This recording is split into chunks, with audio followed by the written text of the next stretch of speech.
Hello, ഒരു അടിപൊളി ഗീ റൈസിൻ്റെ റെസിപ്പിയാണ് ഞാനിന്നിവിടെ റെഡിയാക്കുന്നത്. നമ്മൾ റെസ്റ്റോറൻറ്റ് സ്റ്റൈലിൽ മുറിഞ്ഞൊന്നും പോവാതെ നല്ല പെർഫെക്റ്റായ ഗീ റൈസ് എങ്ങനെ റെഡിയാക്കാമെന്ന് നോക്കേ. ഇതിനു വേണ്ടിയിട്ട് ഞാൻ 1 കിലോ കൈമ റൈസാണ് എടുത്തത്. 1 കിലോ കൈമ റൈസിന് 200 ഗ്രാം അളവിലാണ് എണ്ണ എടുക്കേണ്ടത്. ഇനി ഇതിലേക്ക് ഞാനൊരു പകുതി സവാള അരിഞ്ഞതും ഒരു 2 കഷ്ണം പട്ടയും ഒരു 4 ഏലക്കായും 4 കറാമ്പും എടുത്തിട്ടുണ്ട്. അതിലേക്ക് കുറച്ച് അണ്ടിയും കുറച്ച് മുന്തിരി എടുത്തിട്ടുണ്ട്. പിന്നെ അതിലേക്ക് 2 ടേബിൾ സ്പൂൺ ഗീ ആണ് എടുത്തത്. അതായത് ഒരു 50 ഗ്രാമോളം ഉണ്ടാവുക. അത് ഇനി ഒരു 150 ഗ്രാം എണ്ണ ആണ് എടുത്തത്. അത് ഞാനൊരു വെളിച്ചെണ്ണ ആണ് എടുത്തത്. നിങ്ങൾക്ക് ഏത് എണ്ണ വേണമെങ്കിലും എടുക്കാവേ. ഇനി നമുക്ക് പാനിലേക്ക് എടുത്തു വെച്ച എണ്ണ ഒഴിച്ചിട്ട് നമുക്കൊന്ന് സവാള ഒന്ന് വറുത്ത് കോരി മാറ്റി വെക്കാം.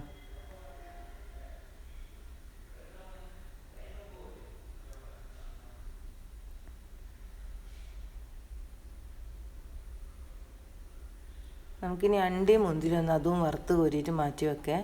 ഈ അണ്ടിയും മുന്തിരിയും വേണമെങ്കിൽ മാത്രം ചേർത്താൽ മതി കേട്ടോ. അത് നെയ്ച്ചോറിൻ്റെ ടേസ്റ്റിന് ബാധിക്കാത്തൊരു കാര്യമാണ്.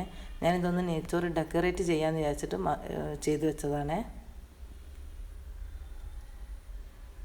നമ്മളിതിലേക്ക് വെള്ളം ഒഴിച്ച് കൊടുക്കുമ്പോൾ പ്രത്യേകം ശ്രദ്ധിക്കേണ്ട ഒരു കാര്യം, നമ്മൾ ഏത് അളവ് പാത്രത്തിലാണോ അരി എടുത്തത് ആ പാത്രത്തിൻ്റെ 2 പാത്രം അളവിലാണ് വെള്ളം ഒഴിച്ച് കൊടുക്കേണ്ടത്.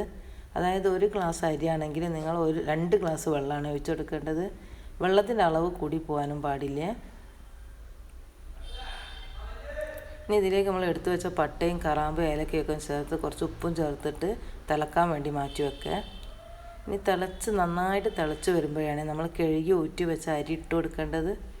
അരി ഇടുമ്പം പ്രത്യേകം ശ്രദ്ധിക്കേണ്ട കാര്യം എന്താണെന്ന് വെച്ചാണെങ്കിൽ അതിൽ അല്പം പോലും വെള്ളം ഇല്ലാതെ നോക്കണേ. അതിൽ വെള്ളം ഉണ്ടെങ്കിൽ നമ്മൾ അളന്ന് വെച്ച വെള്ളത്തിൻ്റെ അളവ് കൂടിക്കഴിഞ്ഞാൽ നെയ്ച്ചോറ് കുഴഞ്ഞു പോവുക. നമ്മൾ ഇടയ്ക്കിടയ്ക്ക് ഇതൊന്ന് ഇളക്കി കൊടുക്കുക.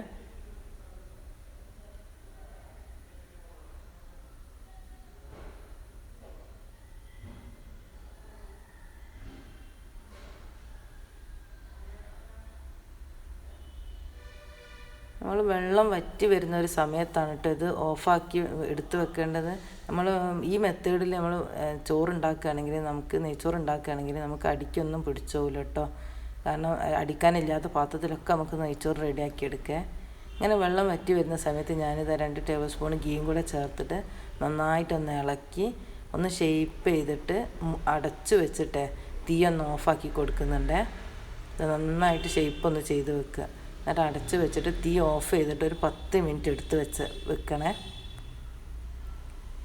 ഇനി ഒരു 10 മിനിറ്റ് കഴിഞ്ഞതിന് ശേഷം ഞാനിതൊന്ന് തുറന്ന് നോക്കുകയാണേ. ഇത് നന്നായിട്ട് വെന്ത് വന്നിട്ടുണ്ട് കേട്ടോ. നന്നായിട്ട് അടിയിൽ പിടിക്കുകയല്ലേ കട്ട പിടിക്കുകയൊന്നും ചെയ്തിട്ടില്ല കേട്ടോ.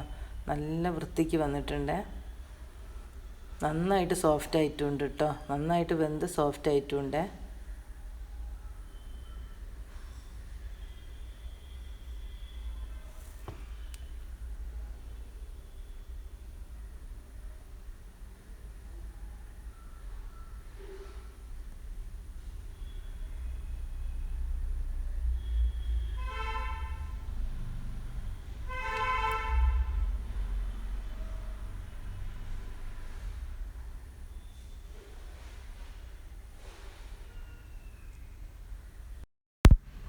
ഈ വീഡിയോ നിങ്ങൾക്ക് ഇഷ്ടപ്പെടുകയാണെങ്കിൽ ഒന്ന് ലൈക്ക് ചെയ്ത് സബ്സ്ക്രൈബ് ചെയ്യണേ.